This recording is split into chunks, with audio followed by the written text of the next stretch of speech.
समन्ता चक्रवालेषु अत्रा गच्छन्तु देवता सद्दम्मं मुनिराजस्स सुनन्तु सग्गमुक्कदं धम्मස්සවන කාලු අයං බදන්තා ධම්මස්සවන කාලු අයං බදන්තා ධම්මස්සවන කාලු අයං බදන්තා නමෝ තස්ස භගවතු අරහතු සම්මා සම්බුද්දස්ස නමෝ තස්ස භගවතු අරහතු සම්මා සම්බුද්දස්ස නමෝ තස්ස භගවතු අරහතු සම්මා සම්බුද්දස්ස කෝච බික්කවේ ආහාරෝ අනුප්පන්නස්සවා කාමච්ඡන්දස්ස උප්පාදාය uppannassawa kamachandassa biyo bhavaya vepulaya atti bhikkave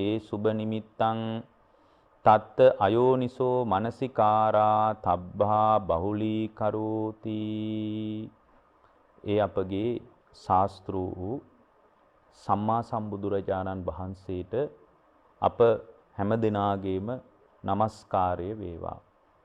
සුපින්වත්නි, ඔබ හැමදිනාම අදත් ඊටාම ශ්‍රද්ධාවෙන් ධර්ම ශ්‍රවණය කරන්නටයි බණ අහන්නටයි බලාපොරොත්තු වන්නේ. පින්වත්නි, මේ ජීවිතය තුලදීම ධර්මී පිහිටක් හදාගන්න මිනිස්සෙක්, ධර්මී පිළිසරණක් බලාපොරොත්තු වෙන කෙනෙක් නිරන්තරයෙන්ම ඒ භාග්‍යවතුන් වහන්සේගේ පණිවිඩය තුලින් තම තමාගේ సంతానගත ජීවිතය සුරක්ෂිත කරගන්නට ආධ්‍යාත්මික වැඩපිළිවෙලක් හදාගන්න අවශ්‍යයි. ඒතර මේ ආධ්‍යාත්මික වැඩපිළිවෙල නිරන්තරයෙන්ම ධර්මය තුලින් ගොඩනගා ගන්න අවශ්‍ය දෙයක්. ඒතර ධර්මය කියන අදහස ගොඩක් ඉගැන්වීම් වල ආගමික මතවාදවල කතා වෙන එකක්. කතෝලික ධර්මී කියනවා, ක්‍රිස්තියානි ධර්මී කියනවා, ඉස්ලාම් ධර්මී කියනවා. නමුත් මේ හැම ධර්මයකම උගන්වන ආචාර ධර්ම අභිබවා ගිහින් ප්‍රායෝගිකව පුහුණු කළ හැකි, ප්‍රායෝගිකව පුහුණු කළ යුතු පණිවිඩයක් බුදුරජාණන් වහන්සේ අපට උගන්වනවා. ඒක මේ පන්සිල් වලට එහා ගිය බොහෝම ගැඹුරු ආධ්‍යාත්මික ප්‍රවේශයක්. ඒක අපිට සරලව කතා කරන්න බෑ. හිත පිළිබඳ විශාලම මානව කියවීම තමයි බුදුදහමේ තියෙන්නේ. ඒතර මනස ගැන මෙතරම් විස්මිත කියවීමක්, මෙතරම් විස්මිත අවබෝධයක් ලෝකේ කිසිම ආගමික මතවාදයක ඇත්තේ නැහැ. දැන් බලන්න අපේ ත්‍රිපිටකය ගත්තොත් මහා ධර්ම භාණ්ඩාගාරයක් වගේ, පුස්තකාලයක් වගේ. නමුත් ගොඩාක් ආගම්වල ආගමික ග්‍රන්ථය ගත්තොත් එක පොතයි. ඒක බයිබලයේ වෙන්න පුළුවන්, ඒක අල් කුරානයේ වෙන්න පුළුවන්, භගවත් ගීතාව වෙන්න පුළුවන්. ඉතින් බොහෝම පොඩි පොතකට තමයි ඒගොල්ලන්ගේ සම්පූර්ණ දාර්ශනික කතාවම අන්තර්ගත වෙලා තියෙන්නේ. ඒකෙන් අපි ඒක ආගමික මතවාදයේ හැල්ලු කරන්නේ නැහැ. නමුත් අපේ ධර්මයේ කියලා කියන්නේ මහා පුස්තකාලයක් වගේ තැනක්, මහා විස්මිත තැනක් පින්වත්නි. ඒතර මේ ධර්මයේ කියන්නේ මේක පොතක් දෙකක් නෙමෙයි. මේ අනිත් එක තමයි පොත්වල කොච්චර ධර්මයේ තිබුණත් වැඩක් නැහැ. ඒ ධර්මයේ Tamanගේ ජීවිතවලට ගැළපිලා නැත්තම්. පින්වත්නි, බුදුරජාණන් වහන්සේ අර්බුදය ගැන විතරක් මතු කරලා අර්බුදය ගැන පමණක් ලෝකයට කියලා දීලා නිශ්ශබ්ද වුණ ශාස්ත්‍රූවරයෙක් නෙමෙයි. උන්වහන්සේ හැම වෙලාවකම අර්බුදයට විකල්පයක් පැහැදිලි කළා. ඒතර මේ අර්බුදයට විකල්පය භාග්‍යවතුන් වහන්සේ ධර්මයේ තුලින් පැහැදිලි කළා. ඒතර ධර්මයේ තුලින් අර්බුදය සමනය කරන්න අදාළ විකල්පයේ භාග්‍යවතුන් වහන්සේ පෙන්නලා දෙනකොට භාග්‍යවතුන් වහන්සේට හේතු සහිතව අදාළ කාරණා පිළිබඳ පැහැදිලි කරන්න වුණා. දැන් උදාහරණයක් විදියට බුදුරජාණන් වහන්සේ හිත වනසා දමන කාරණා පැහැදිලි කළා. ඒ හිත වනසා දමන කාරණා පැහැදිලි කරලා නිශ්ශබ්ද වුණේ නැහැ. දැන් අපේ අතින් අපේ දේශනාවක ඒක වෙන්න පුළුවන් ඇත්තටම.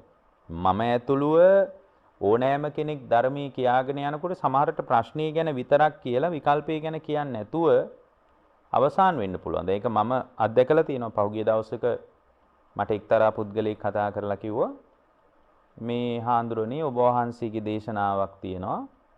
ඒ දේශනාවේ බුදුදහමේ ගබ්සාව ගැන අදහසක් තියෙනවා. නමුත් ඒකේ විකල්පයක් නැහැ. ඕනෑතරම් ලංකාවේ මිනිස්සු ගබ්සා කරනවා. නමුත් ඒ ගබ්සාව ප්‍රාණඝාතයක් බව ඊටාම හොඳින් පැහැදිලි කරලා තියෙනවා. නමුත් විකල්පයක් නැහැ කියලා. ඒ කියන්නේ දේශනාව අසම්පූර්ණයි ඇත්තට. ඒ කියන්නේ මම කරපු දේශනාවක් ඒක ඒ තරම් සාර්ථක දේශනාවක් වෙන්න බෑ. නමුත් බුද්ධ දේශනාවේ එහෙම එකක් නෙමෙයි. දැන් මගේ පුද්ගලික කතාවේ එහෙම වෙන්න පුළුවන්. ඒකෙන් පුළුවන් ද ගන්න නෑ බුදුරජාණන් වහන්සේගේ අදහස මෙහෙම එකක්. මේ කියන එක බුදුරජාණන් වහන්සේගේ අදහසමයි කියලා ගන්න බෑ. හුදු පුද්ගලික මතවාද මේ ධර්මයට ඇතුළත් වෙන්න විදිහක් නෑනේ. ධර්මයේ සදාතනික සත්‍යයක් ඒ සත්‍යය තුල විකල්පය බුදුරජාණන් වහන්සේ බොහොම පැහැදිලිව අපට දේශනා කරලා තියෙනවා. එතකොට මේකේ මේ ධර්මයට විකල්ප තියෙනවා. මොනවද විකල්ප? මේ ධර්මයට පින්වත්නි අපට ගොඩනගා ගන්න පුළුවන් බරපතලම විකල්පය තමයි බුදුරජාණන් වහන්සේ අපට පැහැදිලි කරනවා පින්වත් මහණෙනි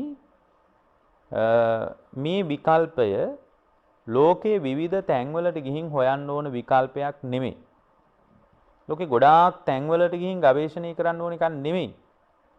දැන් මිනිස්සු මේ ධර්මයේ විකල්පයේ ගවේෂණය කරනකොට ගොඩාක් දෙනෙක් අපිට කතා කරනවා මේ පැවිද්ද ගැන. දැන් සමහරවල්ලාට පැවිදි වීම ගැන හරි උනන්දුවකින් සමහර රටවල් වල ඉඳලා පවා අපිට ඇමතුම් ලබා දීලා තියෙනවා මේ පැවිදි වෙන එක ගැන. දැන් මේ ලංකාවට එනවා මට පැවිදි වෙන්න ඕන වගේ තැනක කතා කරනවා. නමුත් ගිහියෙක් විදියට මේ ධර්මයේ යම් තාක් දුරට දියුණු කරගන්න පුළුවන්. ගිහිකමට වඩා පැවිදිකම අතිශය ශ්‍රේෂ්ඨ අවධියක් තමයි. නමුත් එහෙම පැවිදි වෙන්න වුණත් කලබලයක්, පැවිදි වෙන්න වුණත් හදිස්සියක් වෙන්න එපා. හේතුව තමයි ගිහියෙක් විදියට ගිහි ආචාර ධර්ම මත ඊටාම හොඳින් ශක්තිමත් වුණු ජීවන චර්යාවක් ගොඩනගා ගන්න ඔබට ආධ්‍යාත්මික වැඩපිළිවෙලක් හදා ගන්න. ඒතර බුදුරජාණන් වහන්සේ පෙන්වා දෙන පණිවිඩය නිතරම අපිට කියන්නේ විකල්පය ගැන විතරක් හිතලා ඒ කියන්නේ ගැටලුව ගැන විතරක් හිතලා අනේ මේක ලොකු ගැටලුවක් නේද කියලා උඩ බලාගෙන එහෙමත් නැත්නම් දෙවියන්ට කී ඉන්න විදිහ එකක් නෙමෙයි භාග්‍යතුන් වහන්සේ අපිට පැහැදිලි කරන්නේ. බුදුරජාණන් වහන්සේ අපිට පැහැදිලි කරන්නේ මේ ධර්මයේ තුලින් ඒකායන වශයෙන්ම තමන්ව නිදහස් වෙන පරයයයි. දැන් අපි නීවරණ ධර්මම ගමු. දැන් අද ওই දේශනාවට මාතෘකාවක් හැටියට පැහැදිලි කරපු මාතෘකා පාඩේ තියෙන්නේ සංයුක්ත නිකායේ මහා වර්ග පාළියේ බොජ්ජංග සංයුක්තයේ තියෙනවා නීවරණාහාර සූත්‍රය කියලා සූත්‍රයක්. ඒක තියෙන්නේ සංයුක්ත නිකායේ. ඒතර බොජ්ජංග සංයුක්තේ බොහොම ලස්සන දේශනාවක් නීවරණාහාර සූත්‍රය කියලා. දැන් මේකේ බුදුරජාණන් වහන්සේ පැහැදිලි කරනවා මහණෙනි මම ඔබලාට පංච නීවරණයන්ගේද ඒ කියන්නේ පංච නීවරණයන්ගේද සප්ත බොජ්ජංගයන්ගේද ආහාරය පැහැදිලි කරන්නම්. ඒ වගේම අනාහාරයත් පැහැදිලි කරන්නම් කියලායි දේශනාව පටන් ගන්න. නමුත් මම මෙතන බොජ්ජංග ධර්ම ගැන කතා කරන්න හදන්නේ නැහැ. මොකද බොජ්ජංග ධර්ම ගැන කතා කළොත් තවත් පැයකමාරක දේශනාවක් කරන්න වෙනවා. නමුත් පින්වත්නි මෙතන බුදුරජාණන් වහන්සේ මේ නීවරණාහාර සූත්‍රයේ නීවරණේ ආහාරය ගැන කියනවා. දැන් බලන්න මේ නීවරණී ගැන කියලා බුදුරජාණන් වහන්සේ නිශ්ශබ්ද වුණේ නැහැ. මහණෙනි නුඹලාගේ හිත කාමච්ඡන්දේ විසින් වනසාවි, ව්‍යාපාදේ විසින් වනසාවි, තීන මිද්දේ විසින් වනසාවි කියලා බුදුරජාණන් වහන්සේ නිශ්ශබ්ද වුණේ නැහැ. බුදුරජාණන් වහන්සේ ඒවට විකල්ප පැහැදිලි කළා. ඒ විදියට කෙලෙස් ධර්මයන්ගෙන් හිත බැට කනකොට කෙලෙස් ධර්මයන්ගෙන් හිත බැට කන්න නොදී හිත පරිස්සම් කරගන්න විදිහ ගැන බුදුරජාණන් වහන්සේ බොහොම කරුණාවෙන් අපට දේශනා කළා. ඒකෙන් අපට තේරෙනවා විකල්පයක් නැතුව මේ කාරණා මතු කළේ නැහැ. ඒකයි මේ ධර්මයක අද තියෙන වටිනාකම. නමුත් සමහර විට ගැටලුව තේරෙන්න පුළුවන් විකල්පයක් නැති වෙන්න පුළුවන්. දැන් ගොඩාක් දෙනෙකුට මේ ගැටලුව තේරෙනවා. නමුත් ගොඩක් දෙනෙකුට විකල්ප නැහැ. ඔය සමහර ගොඩාක් ආගම්වල මේ දුක ගැන කතා කරනවා. දැන් අන්‍යාගමික ආරාමයකට ආනන්ද හාමුදුරුවෝ ගියාම ඒ කාලේ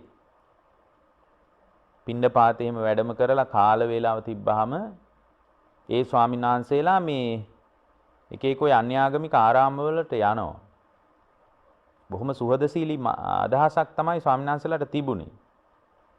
ඒතර මේ අන්‍යාගමික ආරාමවලට යනකොට ඒ අන්‍යාගමික ආරාමවල ඉන්න උදවිය ඉතින් මේ බුදුරජාණන් වහන්සේගේ ශ්‍රාවකයන් වහන්සේලා සමග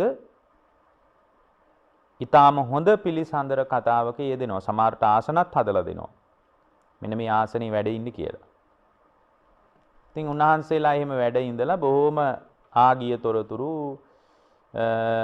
අතීතයේ සමහර තොරතුරු ගැන බොහොම හොඳට කතා බහ කරලා උන්වහන්සේලා පිටත් වෙලත් වඩිනවා. එක දවසක් මේ ආරාමයට ගියාම මේ ආරාමේ මං හිතන්නේ පරිබ්‍රාජක ආරාමයක්. ඒ පරිබ්‍රාජක ආරාමයේ හිටිය පරිබ්‍රාජකයෝ කියලා තියෙනවා ආනන්දයන් වහන්සේ අපි ඔක්කොම හිස මුඩු කරගත්ත ශ්‍රමණියෝ. බලන්න අපි කොච්චර සමානද. අපි ඔක්කොම හිස මුඩු කරගත්ත පැවිදි කණ්ඩායම්. ඉතින් මේ හිස මුඩු කරගත්ත පැවිදි වෙච්ච අපි හැමෝම සමානයි. අපි තුල අසමානකම් නැහැ. අපි හරිම සමානයි. ඒතර අපි කොච්චර සමානයිද කියනවා නම් අපි අතර බැලූ බැල්මට රූපේ වෙනසක් නැහැ. හිස මුඩු කරලා අපිත් මිනිසුන්ගෙන් ඉල්ලගෙන යැපෙන්නේ. අපිත් පින්ඩ පාතේ යනවා ගෙවල් වලට. ඔබ වහන්සේලාත් යනවා. ඉතින් අපි අතර සමානයි. ඒ වගේම අපි අතර මතවාදීවත් සමානකම් තියෙනවා. ඒ කියන්නේ අපි මතවාදීවවත් අසමාන නෑ. මොකද අපිත් කියන්නේ මේ සංසාරේ දුකයි කියලා. ඉතින් ඔබ වහන්සේලාත් ශ්‍රමණ ගෞතමයන් වහන්සේ සමග ඔබ වහන්සේලාත් කියන්නේ සංසාරේ දුකයි කියලා. අපි ඔක්කොම එක පැත්තේ ඉන්න අය. කණ්ඩායමක් විදියට ගත්තාම අපි අතර වෙනසක් නැහැ කියලා අර ආරාමේ හිටිය අය කිව්වා. අද නම් එහෙම අද ඔහොම කතාවක් කිව්වොත් පිටටත් තට්ටුවක් දාලා කියන්නේ නැද්ද? ඇත්ත ඇත්ත අපි එකට ඉමු කියලා කියන්නේ නැද්ද? කියනවා. දැන් බලන්න ආනන්ද හාමුදුරුවන්ගේ තීක්ෂණ බුද්ධිය ආනන්ද හාමුදුරුවෝ පිළිගත්තේ නැහැ. හැබැයි ආනන්ද හාමුදුරුවෝ තර්ක කරන්න ගියෙත් නැහැ. මේ වෙන ආරාමිකනේ ඉන්නේ. තර්ක කරන්න ගියෙත් නැහැ. එහෙම නැහැ. එහෙම වෙන්නේ කොහොමද? අපි වෙනයි කියලා එහෙම මොකක්වත් කියන්න ගියේ නැහැ. හැබැයි පිළිගත්තෙත් නැහැ. සද්ද නැතුව හිටියා. ආනන්දහරු සද්ද නැතුව ඉඳලා එහෙනම් මම යන්නම් කියලා ආනන්දහරු අර පරිබ්‍රාජකයන්ටත් කියලා පිටත් වෙලා ආවා. එන ගමනුත් කල්පනා කළා මේ මුන්දලා මොකද්ද මේ කිව්වේ කියලා. කල්පනා කරලා ජේතවනාරාමයට ඇවිල්ලා බුදුරජාණන් වහන්සේ සමග මේ කතා බහ කරද්දී ආනන්ද හාමුදුරුවෝ කියනවා ස්වාමීනි භාග්‍යවතුන් වහන්සේ මේ පරිබ්‍රාජකාරාමයේ හිටපු පරිබ්‍රාජකෝ මෙන්න මෙබඳු කතාවක් කිව්වා. කොහොම එකක්ද? අපි ඔක්කොම සමානයි. බලන්න බැලූ බැල්මට අපි අතර වෙනසක් නැහැනේ ආනන්දයන් වහන්සේ. අපි හිස මුඩු කරලා කහට වස්ත්‍රයක් දරාගෙන ඉන්නේ. අපිත් පාත්‍රයක් අතේ තියාගෙන ඉන්නේ. ඔබ වහන්සේලාත් පාත්‍රයක් අතේ තියාගෙන ඉන්නේ. අපි ඔක්කොම එක කල්ලි එක කණ්ඩායමේ අපි ඔක්කොම. අපි අතර වෙනස්කම් නැහැ කියලා කිව්වා. හැබැයි ස්වාමීනි මම ওই කතාව පිළිගත්තේ නැහැ. මම ওই කතාව පිළිගත්තෙත් නැහැ ප්‍රතික්ෂේප කළෙත් නැහැ. මම මොකුත් කියන්න ගියේ නැහැ එතන. එතකොට බුදුරජාණන් වහන්සේ වදාලා හොඳයි ආනන්ද. මේ එහෙම ඔබ පිළිගත්තේ නැති එක හොඳයි. හැබැයි අහන්න තිබ්බේ කියනවා අනිත් පැත්තටම හොඳයි. උඹලත් දුකයි නම් කියන්නේ උඹලා දුකෙන් නිදහස් වෙන්න කියන වැඩපිළිවෙල මොකද්ද කියලා අහන්න තිබ්බේ කියනවා. දැන් කියවනේ අර සංසාරික දුක ගැන අපිත් කියන්නේ. තමුන්නාන්සෙලත් ඕක කියන්නේ. අපි දෙගොල්ලෝ අතර ওই කියන විදිහේ වෙනසක් නැහැ කියලා කියද්දී මහණෙනි අනිත් පැත්තට අහන්න තිබුණේ කියනවා හොඳයි දුකයි නම් උඹලා දුකෙන් නිදහස් වෙන්න කියන වැඩපිළිවෙල මොකද්ද කියලා ඇහුවනම් ආනන්ද ගිල ගන්නත් බැරුව වමාර ගන්නත් බැරුව උන්දලා ටික හිර වෙනවා කියනවා. ගිල ගන්නත් බැරුව වමාර ගන්නත් බැරුව හිර වෙනවා කියනවා. මොකද ඔය කියන කණ්ඩායම දුකෙන් නිදහස් වෙන වැඩපිළිවෙලක් දන්නේ නැහැ කියනවා. ඒ වගේ මේක දුකයි කියලා සාමාන්‍ය කෙනෙකුට තේරෙන්න පුළුවන්. දැන් වෛද්‍යවරයෙකුට මේක දැන් මේ ශරීරේ කපන කොටන මිනිහෙකුට හිතෙන්න පුළුවන් මොකද්ද මේක? මහා දුක් ගොඩක් නේද කියලා හිතෙන්න පුළුවන්. නමුත් වෛද්‍යවරයෙකුට වෛද්‍ය වෘත්තිය තුල ඒ දුකෙන් නිදහස් වෙන්න තියෙන පටිපාටිය ප්‍රතිපදාව මොකද්ද? මොකක්වත් නැහැ. එයා ඉගෙනගත්ත ශාස්ත්‍රය තුල මේ දුකෙන් නිදහස් වෙන වැඩපිළිවෙලක් නැහැ. ජරා මරණ දුකට නොවැටෙන විදියට නැවත නැවත භවයට වැටෙන්නේ නැති විදියට ඒකෙන් නිදහස් වීම පිණිස මේ තාක්ෂණික ලෝකයේ විකල්ප නැහැ. එහෙමනම් තේරුම් ගන්න බුදුරජාණන් වහන්සේ පෙන්වා දුන්නු පරියාය වෙනම එකක්. ඒක වෙනම කතාවක්. ඒක හැමෝටම තේරෙන්නේ නැති කතාවක්. ඒකයි බුදුරජාණන් වහන්සේ මතක් කළේ මහණෙනි මම මේවට විකල්පත් ඉදිරිපත් කරන්නම් කියලා මේ නිවරණහාර සූත්‍රයේ මතක් කරනවා. කෝච බික්කවේ ආහාරේ අනුප්පන්නස්සවා කාමච්ඡන්දස්ස උප්පාදාය මහණෙනි නූපන් වූ කාමච්ඡන්දේ ඉපදීම පිණිසත් හොඳට අහගන්න. මේ තමයි ඔබේ අරුබුදය.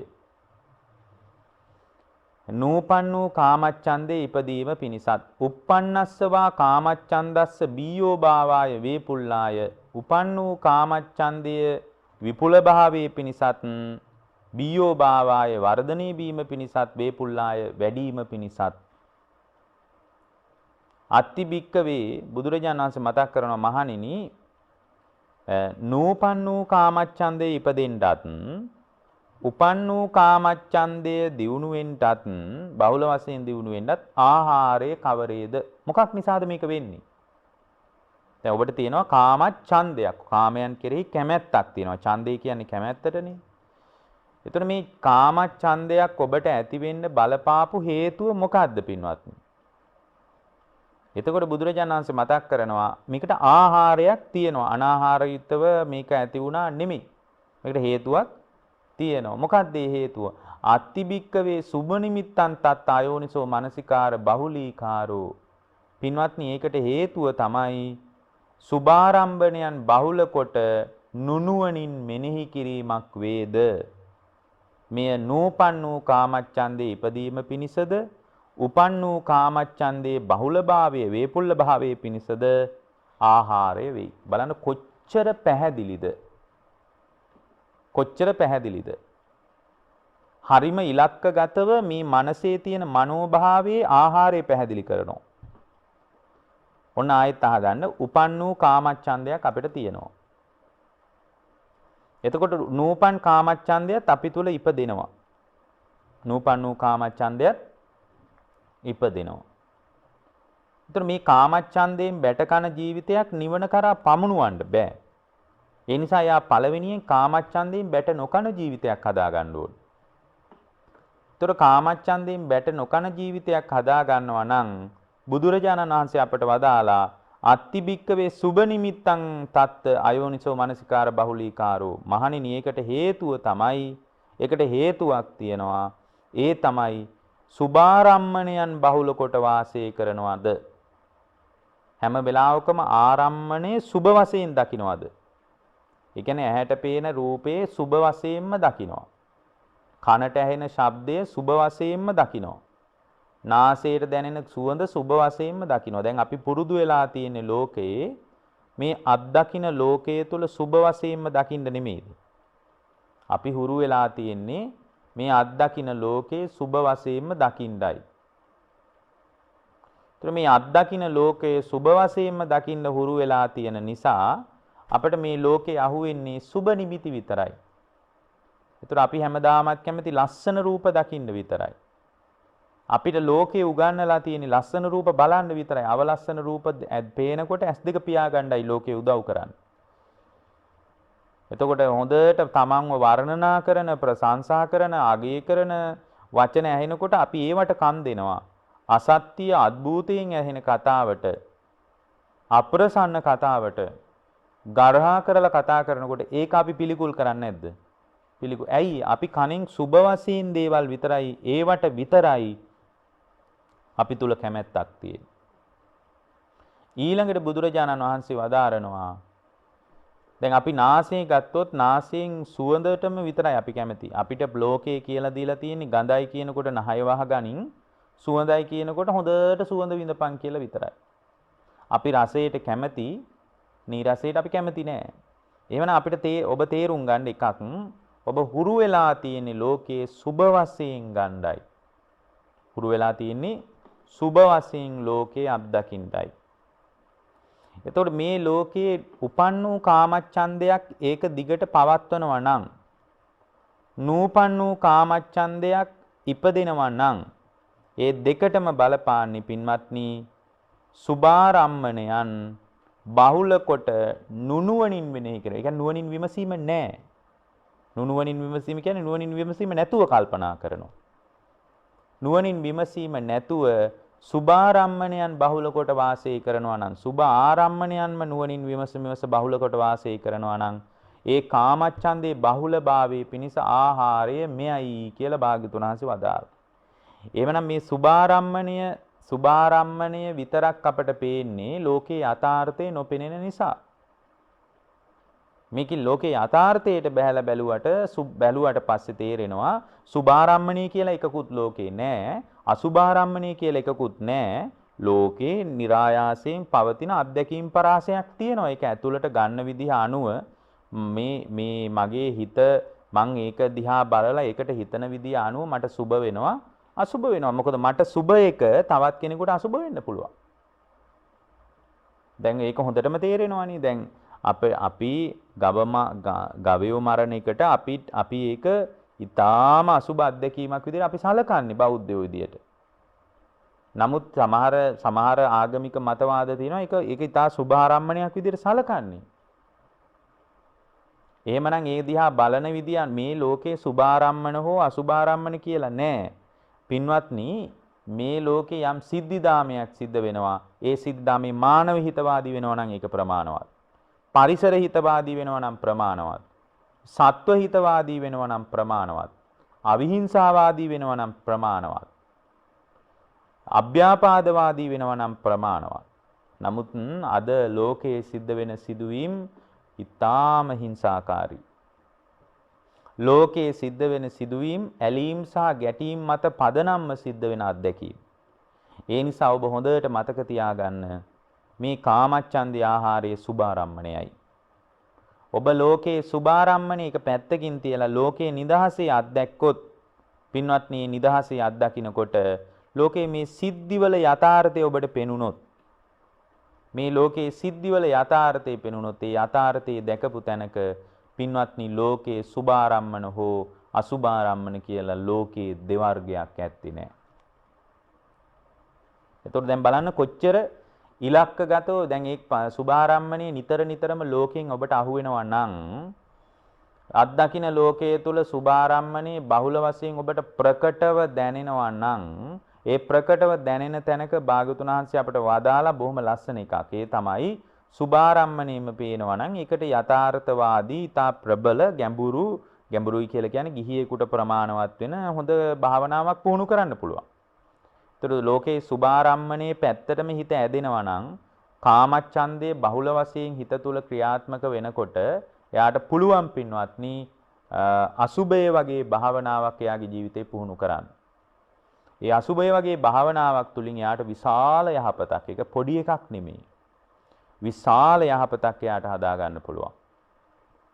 ඊළඟට භාග්‍යවතුන් වහන්සේ මතක් කළා, මහණෙනි, කෝච බික්කවේ ආහාරේ අනුප්පන්නස්සවා ව්‍යාපාදස්ස උප්පාදාය උප්පන්නස්සවා ව්‍යාපාදස්ස බීයෝ භාවාය වේපුල්ලාය.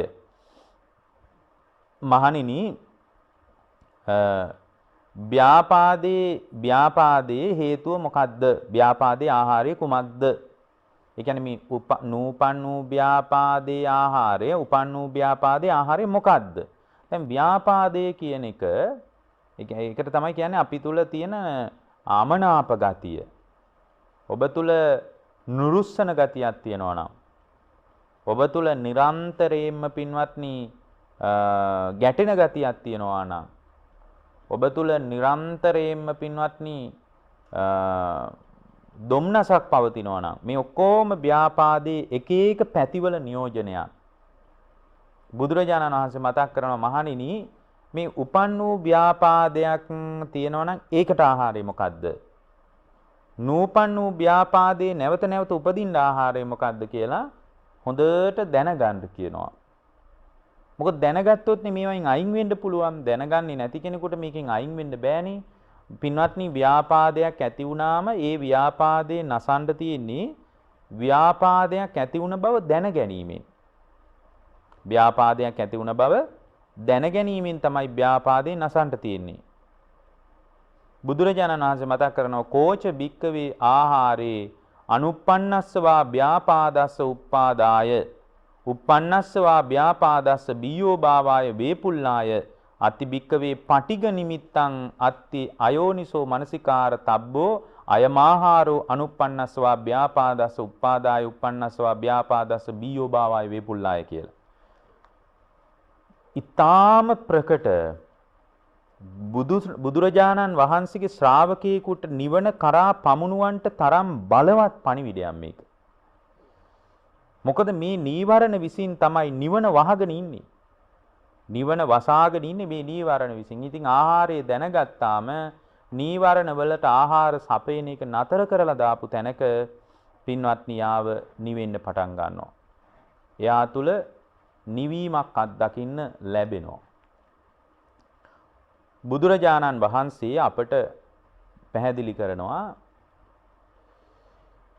කෝච භික්කවේ ආහාරේ අනුප්පන්නස්වා ව්‍යාපාදස්ස උප්පාදාය. මහණෙනි මේ උපන් වූ ව්‍යාපාදයක් තියෙනවා. දැන් ඔබ තුල නුරුස්සන ගතියක්, ගැටෙන ගතියක්, ඒ වගේම පටිඝ සාගත අදහසක් ඔබ තුල මේ වෙලාවේ ක්‍රියාත්මක වෙන්න පුළුවන්. දැන් එහෙනම් ඔබ තුල ව්‍යාපාදේ ඉපදිලා. කේන්ති යනවා නම් පුපුර ඉන්නවා නම් මේ වෙලාවේ ව්‍යාපාදේ ඉපදිලා දැන් කරන්න දෙයක් නැහැ. uppannaswa ව්‍යාපාදස්ස බියෝ භාවයි වේපුල්ලායි. දැන් ඒක වැඩෙනවා විපුල භාවයටපත් වෙනවා. දැන් උපන්නට කමක් නැහැ. දැන් මේක තවදුරටත් විපුල භාවයටපත් නොවී තියෙනවා නම් යහපත්නේ. තවදුරටත් විපුල භාවයටපත් නොවී තියෙනවා නම් ඒකත් ලොකු ජයග්‍රහණයක් නේ. දැන් අපේ ජීවිතේ උපන්නට පස්සේ ව්‍යාපාදේ විපුල භාවයටපත් වෙනවා. මේ ලෝකේනුත් අපිට ව්‍යාපාදේ විපුල භාවයටපත් කරන්න උදව්ව හම්බ වෙනවා. පවුලෙන් පවා හම්බ වෙනවා. ඉතින් මේ අම්මා තාත්තගෙන් පවා ව්‍යාපාදයක් ඇති වුණොත් එහෙම ඒ ව්‍යාපාදේ විපුල භාවයටයි උදව්ව හම්බ වෙන්නේ. ඒකනේ සමහර අය කියන්නේ ඔයාට ගැහුවොත් එහෙම ඔයා නම් නිකන් වත් දෙක වනවන වෙන්න එපා. හොන්දට ගහලා ඉන්න මම බලා ගන්නම් ඊට පස්සේ. එහෙම කියන්නේ නැද්ද? කියනවා. මොකයි ගැහුවොත් එහෙම බත් ගහලා වරින් බැන්නොත් එහෙම බත් බැනලා වරින්. එතනින් පස්සේ වෙන දේ මම බලා ගන්නවා. පොලිසි ගියොත් මම බලා ගන්නවා. ඒක මට පුළුවන් කරන්න කියලා කියන්නේ නැද්ද? කියනවා. සමහර අම්මලා කියනවා දරුවට ඉස්කෝලේ යනකොට ඔයාට බැන්නොත් ඔයා බැනලා ඉන්න කියනවා. සමහර මෝඩ අම්මලා ඉන්නවා ඔයාට ගැහුවොත් එහෙම ඔයත් ගහලා ඉන්න කියනවා. ඊට පස්සේ මං ඉස්කෝලේට ගිහින් ඒක බලා ගන්නම් කියනවා. මේ සමහර උද්දච්ච දෙමව්පියෝ ඉන්නවා. දැන් බලන්න එතකොට එහෙනම් උපන් වූ ව්‍යාපාදේ විපුල භාවයට නෙමෙයිද තල්ලු හම්බෙන්නේ. විපුල භාවයට. දැන් මෙතන භාගතුන් වහන්සේ මතක් කරනවා කෝච භික්කවේ ආහාරි අනුප්පන්නස්සවා ව්‍යාපාදස්ස උපාදාය. නූපන් වූ ව්‍යාපාදී ඉපදීම පිණිසත් උපන් වූ ව්‍යාපාදී වැඩි දියුණු වීම පිණිසත් අති භික්කවේ මහණෙනි මම ඒකට ආහාරය කියන්නම් පටිඝ නිමිත්තං අති භික්කවේ පටිඝ නිමිත්තං තත්ත අයෝනිසෝ මනසිකාර බහුලීකාරෝ අයමාහාරෝ අනුප්පන්නස්සවා ව්‍යාපාදස්ස උපාදාය uppannassawa ව්‍යාපාදස්ස බියෝ භාවය වේපුල්ලායි. මහණෙනි උපන් වූ ක්‍රෝධයට අරමුණක් තියෙනවා. ඒ තමයි ක්‍රෝධ නිමිත්ත, පටිඝ නිමිත්ත. මේ ක්‍රෝධය කියන ස්වභාවය අපේ හිතේ තියෙන තාකල් ඒ කියන්නේ පටිඝය කියන ඕකට අපි කියන්නේ පටිඝානුසය කියලා. අනුසය වශයෙන් වතුර යට තියෙන මඩ වගේ අපි තුල ගැටෙන ගතියක් හිතේ තියෙනවා. ඒක සංසාරයෙන් පෝෂණය වෙලා තියෙන්නේ. ඒ ගතිය තියෙන තාකල් මේ ලෝකයේත් එක්ක අපි පැටලි යනවා. ඒක නවත්ත ගන්න බෑ අපිට. හැමදාමත් අපි ලෝකයේත් එක්ක පැටලෙනවා නම් පැටලෙන්නේ, පැටලුණා නම් පැටලුනේ පින්වත්නි මේ පටිඝ නිමිත්ත නිසා. හිතේ ගැටෙන ගතියක් තියෙනවා. දැන් මේ ගැටෙන ගතිය අයින් කරගන්න මම විකල්පයක් කියන්නද? ගැටෙන ගතිය අයින් කරගන්න හේතුඵල සහිතව විමසන්න පටන් ගන්න. හිතේ ගැටෙන ගතිය අයින් කරගන්න හේතුඵල සහිතව විමසන්න. මොනවද මේකේ ගැටෙන්න තියෙන්නේ කියලා එතකොට ඔබ ඒ වෙලාවේ නිවෙන්න පටන් ගන්නවා. මේ ගැටීම නිසා Tamanට වෙන හානිය කල්පනා කරන්න. මේ විදියට ගැටුනොත් එහෙම Tamanට කොයිතරම් හානියක් වෙයිද? Tamanගේ කීර්තියට මොනතරම් හානියක් වෙයිද? මං වගේ කෙනෙක් කේන්ති ගත්තොත් ඒක මොනතරම් අප්‍රසන්න දෙයක්ද කියලා ඒක Tamanගේම මනසින් දකින්න පින්වත්නි. Tamanගේම මනසින් දකින්න. ඒ දකින්නකොට පින්වත්නි ඒ දකින්න ශ්‍රාවකයා තුල පටිඝ නිමිත්ත බැහැර වෙන්න පටන් ගන්නවා. දැන් අපිට ඒ බඳු පළල් අදහසක් නැහැ. හේතුඵල සහිතව ලෝකේ විමසන්න. හේතුඵල සහිතව ලෝකේ විමසන්න තරම් අපිට පළල් අවබෝධයක් නැහැ. පළල් නුවණක් නැහැ. ඒතර මතක තියාගන්න ඔබ තුල කොයි වෙලාවක හරි ගැටීමක් ඇති වුණොත්, කොයි වෙලාවක හරි ව්‍යාපාදයක් ඇති වුණොත් ඒකට හේතුව තමයි ඔබ තුල පටිඝ නිමිත්ත නුනුවණින් මෙනෙහි නොකිරීම. නුවණින් විමසනකොට තේරෙවි මේකේ ගැටෙන්න මොනවද තියෙන්නේ. දැන් අපි හිතමුකෝ දැන් සමහර අම්මලා ඉන්නවා දරුවෝ නිසා තමයි එයා කේන්ති අරන් තියෙන්නේ. පින්වත්නි දරුවා නිසා කේන්ති අරගෙන වැඩක් නැහැ. හේතුව තමයි දරුවා නිසා කේන්ති ගත්තොත් ඒකේ හානිය දරුවාට නෙමෙයි තියෙන්නේ. ඒකේ හානිය තියෙන්නේ අම්මාට. දැන් සමහර අය ඉන්නවා පාලකයෝ නිසා කේන්ති ගන්නවා. දැන් මේ කාලේ වුණත් ඉන්නවා සමහර පාලකයන්ගේ දේශපාලකයන්ගේ චර්යා දිහා බලලා මිනිස්සු පුපුර ඉන්නවා. ආයි වරෙල්ලකු ඡන්දේ ගන්නට වගේ පුපුර ඉන්නවා. පින්වත්නි ඒකේ හානිය තියෙන්නේ කාටද? ඒ පුපුරන එකේ හානිය තියෙන්නේ Tamanට. ඒක වෙන ලෝකේ කාටවත් නැහැ. ඒකේ හානිය තියෙන්නේ Tamanට. ඒතර මේ හානියේ හිමිකරුවා කවුද? ඒ හානියේ හිමිකරුවා Taman පින්වත්නි. ඒ නිසා දැන් මේ ලෝකේ කිසිම අත්දැකීමක් නිසා ඔබ තුල පටිගයක් හදාගන්න එපා. ඒ කියන්නේ ඔබ තුල පටිගයක් හදාගන්න එක කිසිම තේරුමක් නැහැ පින්වත්නි. දැන් ඔබ තුල පටිගයක් ඇති වුණාට පස්සේ ඒකේ විපාකය ඔබට නම් හැදෙන්නේ. මේ ලෝකේ නිසා ඔබ පටිගයක් හදාගන්න එපා. පටිගයක් හදාගත්ත තැනක තමයි බුදුරජාණන් වහන්සේ වදාරනවා මේ ව්‍යාපාදයේ කියන එක ගැටෙන ගතිය, අමනාප වෙන ගතිය හිත තුල උද්ගත වෙන්නේ. ගැටෙන අමනාප වෙන ගතියක් හිතේ උද්ගත වෙනවා නම් හොඳම දේ තමයි මගහැරලා ඉන්න ටිකක්. ඒ පුද්ගලයෝ මගහැරලා ඉන්න. ওই විතක්ක සන්තාන වගේ සූත්‍රවල ඕවට විකල්ප කියලා තියෙනවා. ඒ වෙලාවේ මේ ගැටෙන ගතියක් මේ පටිඝ නිමිත්තක් හිතට එනවා නම් ඒ නිමිත්තෙන් ඉක්මනට අයින් වෙන්න. අයින් වෙලා වෙන පැත්තක් ගැන කල්පනා කරන්න. පොතක් කියවන්න පුළුවන්. දැන් අපිට එහෙම නිමිත්ත ඔළුවට එනකොට අපි ඒකම කල්පනා කරගෙන ඉන්නේ නැද්ද? හොඳ වැඩක් කරන්නම්. මම කොකාට වාරයක් ආවොත් තිත්තයටත් වාරයක් එනවා. ওই කතා එහෙමනේ හැදිලා තියෙන්නේ.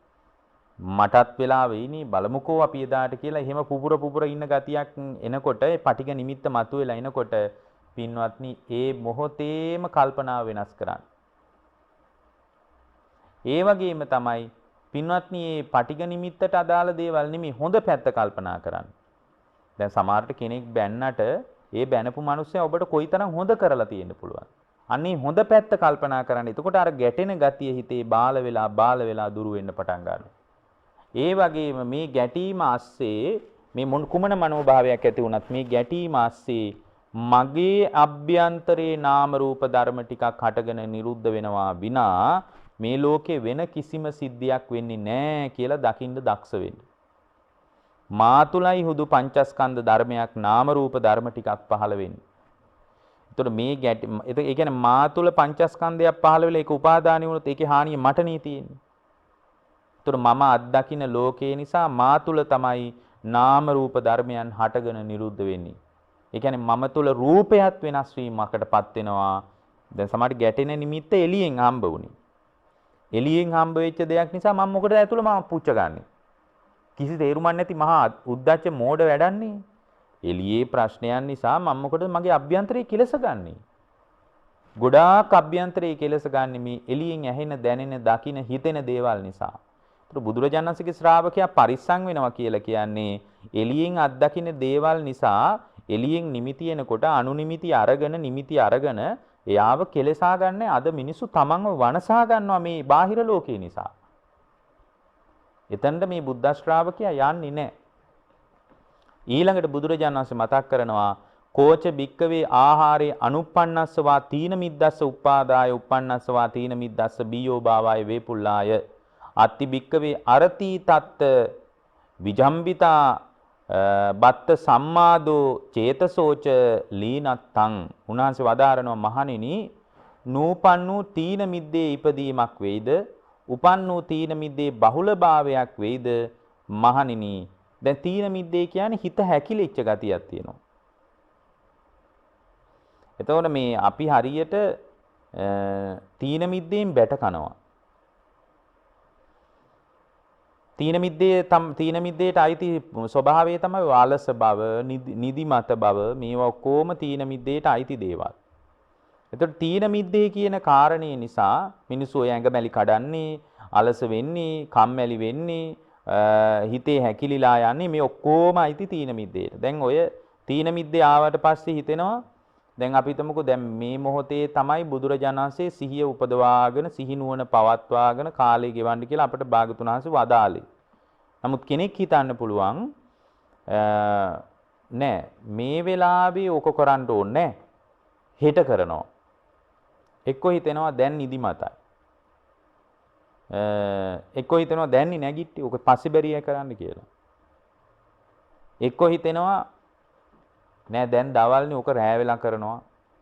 රෑට හිතෙනවා දැන් රෑනේ දැන් ටිකක් හොඳට සනීපෙට නිදා ගන්නවා උදේම්ම කරන ඕක. එක්කෝ හිතෙනවා දැන් කාපු නිසා බෑ. එක්කෝ හිතෙනවා දැන් කණ්ඩ ඕන නිසා බෑ. මේ විදිහට තීන මිද්දේ ආපු මිනිහට හේතු ගොඩාක් තියෙනවා පින්වත්නි. ඇයි? ඒ හිත හැකිලෙනවා නිතරම. එතකොට තීන මිද්දෙන් බැට කන ජීවිතයකට දැන් අපිට හැමෝටම තීන මිද්දෙන් බැට කන ජීවිතයක් තියෙනවා. ධර්මයක් දියුණු කරන්න කියනකොට පස්සට දානවා ඒක. ඒක පස්සේ කරන්න පුළුවන් මේ ප්‍රශ්න ASCII ඕවා කරන්න බෑ. මේ රැකියාව ASCII ඕවා කරන්න බෑ. දැන් සමහර අය අපි ධර්මයක් දියුණු කරන්න කියනකොට ඒ අය කියනවා මම ආධ්‍යාත්මයේ සැලසුම් කරගෙන ඉන්නේ හාඳුරන්නේ මම හිතාගෙන මේ දරුවන්ගේ වැඩ ටික ඉවර කරපු ගමම්ම මුළු කාලෙම යොදවලා ධර්මය අහන්න ධර්මයේ දියුණු කරන්න මම නම් හිතාන ඉන්නේ කියනවා. ඉතින් උන්දා ධර්මයේ දියුණු කරන්න හිතාගෙන ඉන්නකොට ළඟදී S2 පිය වෙනවා. ඉතින් ළඟදී මේ ජීවිතෙන් සමු ගන්න වෙනවා. වැඩිච්ච ධර්මයකුත් නැහැ, දරුවන්ට කරපු යුතුයකම් වල ප්‍රයෝජනෙකුත් නැහැ. දැන් සමහර අය ඉන්න හොත්තර ගෙවල් දොරවල් හදනවා. හදලා මෙහි ඉන්න උදවියට ඉතුරු කරලා යා මැරිලා යනවා. බලාන යද්දී සුගතියකට යන්න කුසලයක් වැඩිලා නැහැ. පින්වත්නි මෙහි ගෙවල් හදලා මොකටද එහෙම ජීවිතයකට?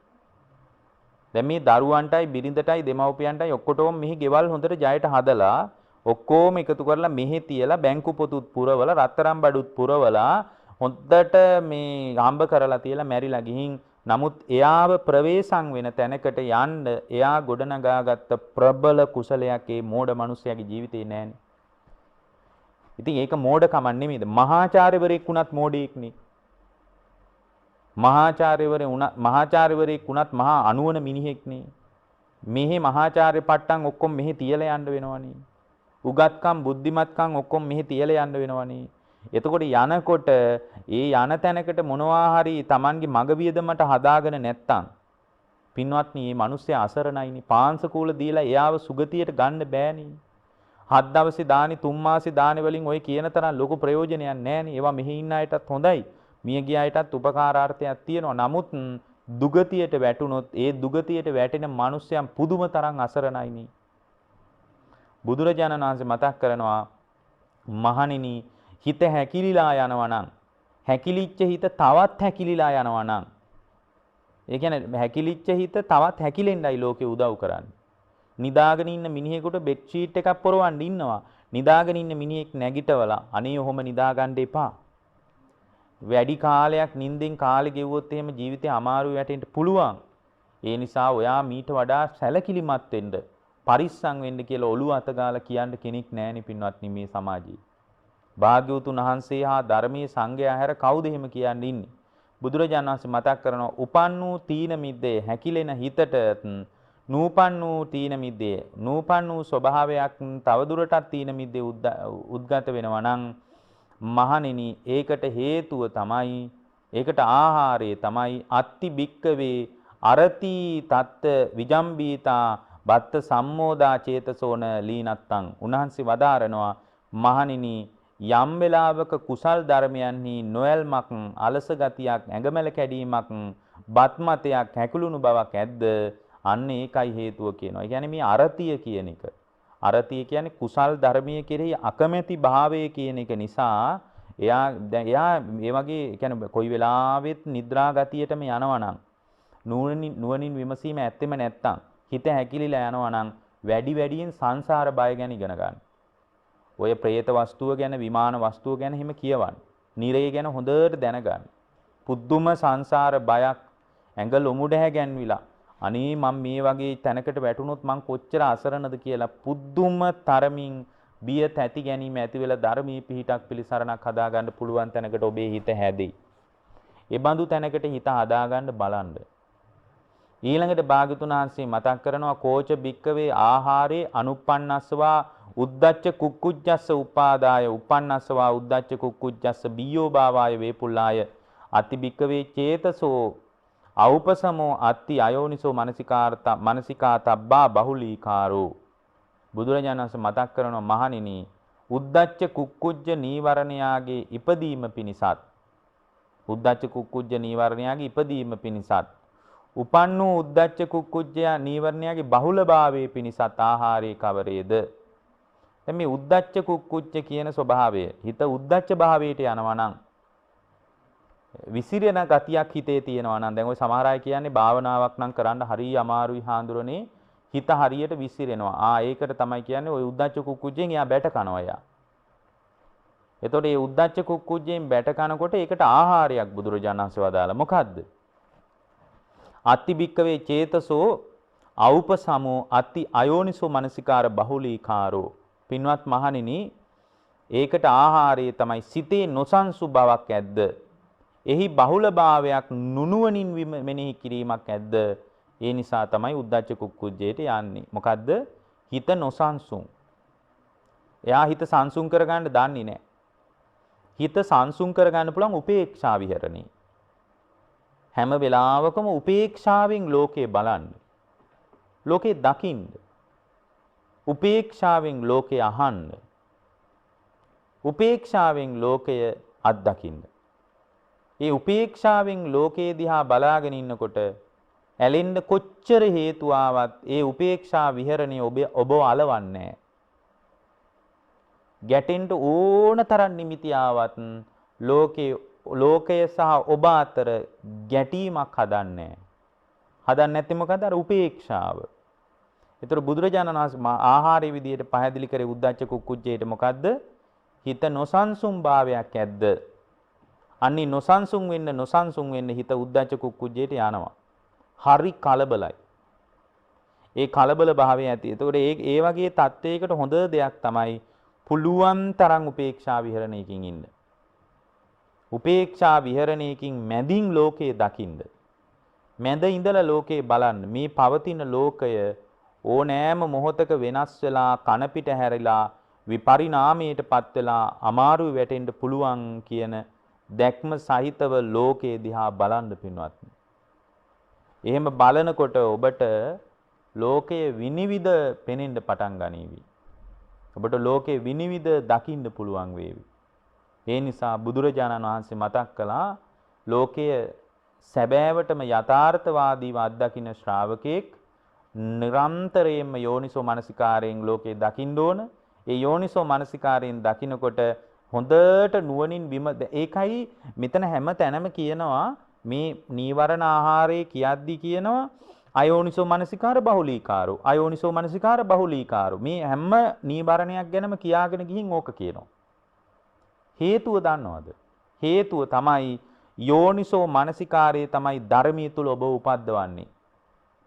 නීවරණයන් මැඩපවත්වල උපද්දවන්නේ ඒකයි. ඒකයි ගිහි ශ්‍රාවකයෙක්ගේ මූලික පදනමට අයිති දේ ගැන පැහැදිලි කරද්දී තමා තුල යෝනිසෝ මනසිකාරයයි ධම්මානුධම්ම ප්‍රතිපදාවයි තියෙන්න ඕන කියලා කිව්වේ. එළියෙන් ධර්මයයි කල්යාණ මිත්‍රයයි එන්න ඕන කියලා කිව්වේ ඒකයි. එච්චරට පින්වත්නි යෝනිසෝ මනසිකාරය ඔබව පරිස්සම් කරනවා. ඒක මේ සුළුපටු දෙයක් නෙමෙයි ඒක. පුදුම තරම් ප්‍රවේශමක් යෝනිසෝ මනසිකාරය තුලින් ඔබට තියෙනවා. බුදුරජාණන් වහන්සේ මතක් කරනවා අයෝනිසෝ මනසිකාර බහුලීකාර හොද්දට නුවණින් විමසන්න තමයි තේරෙන්නේ මේ ලෝකේ ඇලෙන්න දෙයක්වත් නැහැ. මේ ලෝකේ ගැටෙන්න දෙයක්වත් නැහැ. ලෝකේ ඇති වෙලා නැති වෙලා යන දෙයක්. මේ ලෝකේ සියල්ල තුලම ඇති වෙලා නැති වෙලා යන ස්වභාවයක් තියෙන්නේ. ඇලෙන්න හේතුත් නැහැ, ගැටෙන්න හේතුත් නැහැ කියලා හොඳට පේන්න පටන් ගන්නවා. ඊළඟට බුදුරජාණන් වහන්සේ අපට පැහැදිලි කොට වදාලා කෝච භික්කවේ ආහාරේ අනුප්පන්නස්සවා විචිකිච්ඡාය උප්පාදාය uppannassawa විචිකිච්ඡාය බියෝ භාවාය වේපුල්ලාය අත්ති භික්කවේ විචිකිච්ඡට්ටානියා ධම්මා මහණෙනි නූපන් වූ විචිකිච්ඡාව ඉපදීම පිණිසත් උපන් වූ විචිකිච්ඡාව බහුලභාවයේ පිණිසත් ආහාරයේ කවරේද මේ විචිකිච්ඡාව අපි තුල පවතිනවා নিরතුරුව සැකයක් මේ සැකේ පැති ගොඩක් තියෙනවා නිකම් මේ විචිකිච්ඡාව කියනකොට අපේ ඔළුවට එන්නේ මේ බිරිඳ මහත්යව සැක කරනවා මහත්ය බිරිඳව සැක කරනවා ඒවා නෙමෙයි පින්වත්නි මෙතන කතා කරන විචිකිච්ඡාව කියන්නේ තේ සැකයක් තියෙන්න පුළුවන් බුදුරජාණන් වහන්සේ කියන්නේ.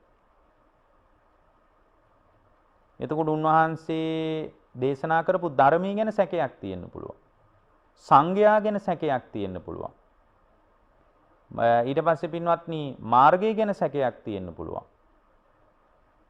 ඒ වගේම පින්වත්නි සීලය ගැන සැකයක් තියෙන්න පුළුවන්. සමාධිය ගැන සැකයක් දැන් භාවනාව ගැන කියද්දි කෙනෙක් හිතන්න පුළුවන් ඕවා ඔය විදිහට වෙනවද කියලා කවුද දන්නේ? ඕවා ඇත්තද කියලා කවුද දන්නේ? ඒතර එයා මොකද කරන්න ඕන? එයා වඩලා බලන්න ඕන. ප්‍රඥාව ගැන සැකයක් තියෙන නිවන කියලා එකක් තියෙනවද කවුද දන්නේ? පෙර භවයේ ගැන සැකයක් තියෙන්න පුළුවන්. කලින් හිටියද නැද්ද කියලා කවුද දන්නේ? පසු භවයේ ගැන සැකයක් තියෙන්න පුළුවන්. ඉපදිනවද නැද්ද කියලා කවුද දන්නේ? පෙර පසු භවයන් දෙකම ගැන සැකයක් තියෙන්න පුළුවන්. එතකොට භෞතිකවාද. මේ වෙලාවේ ඉන්නවා කාලා බීලා ඉන්නවා කියලා හිතාගෙන හොද්දට කනවා බොනවා නන්නත්තර වෙච්ච ජීවිත තියෙන්නේ ඔය ලංකාවේ. ඒයි පෙර භවයේ විශ්වාස කරන්නේ නැහැ පසු භවයේ විශ්වාස කරන්නේ. මේ සැකය දුරු කරගන්න තියෙන්නේ පටිච්ච සමුප්පන්නව ලෝකේ දැකලා.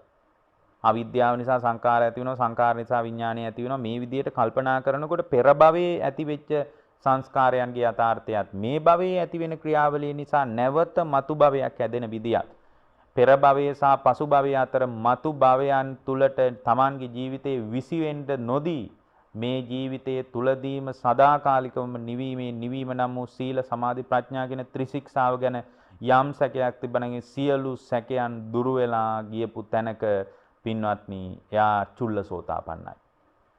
එයා චුල්ලසෝතාපන්නයි. ඉතින් අපිලිසරණක් තියෙනවා. එහෙමනම් හොඳට මතක තියාගන්න මේ උපන් වූ විචිකිච්ඡාව බහුලභාවයට පත් වෙන්නේ නූපන් වූ විචිකිච්ඡාව උපදින්නේ වෙන මොකුත් නිසා නෙමෙයි විචිකිච්ඡාවට කරුණු ධර්මයන් පිළිබඳ අපට නුවණක් නැතිකම නිසා.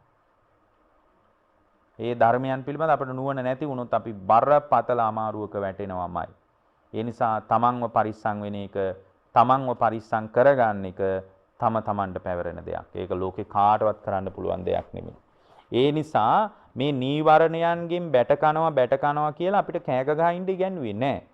මේ නීවරණ ඇති වෙන විදිහත් කිව්වා නීවරණ නැති වෙන විදිහත් අපට භාගතුන් වහන්සේ වදාලා. මේ නීවරණ වලින් බැට කන ජීවිතේ පළවෙනින් අයින් වුණාට පස්සේ තමයි ඒ හිත නිවන කරා පමුණුවන්ට පුළුවන්කමක් තියෙන්නේ. ඒ නිසා ඒ බඳු ශ්‍රාවක භාවයකට දොරගුල් හැරේවා කියන අදිෂ්ඨානෙන් අපි දේශනා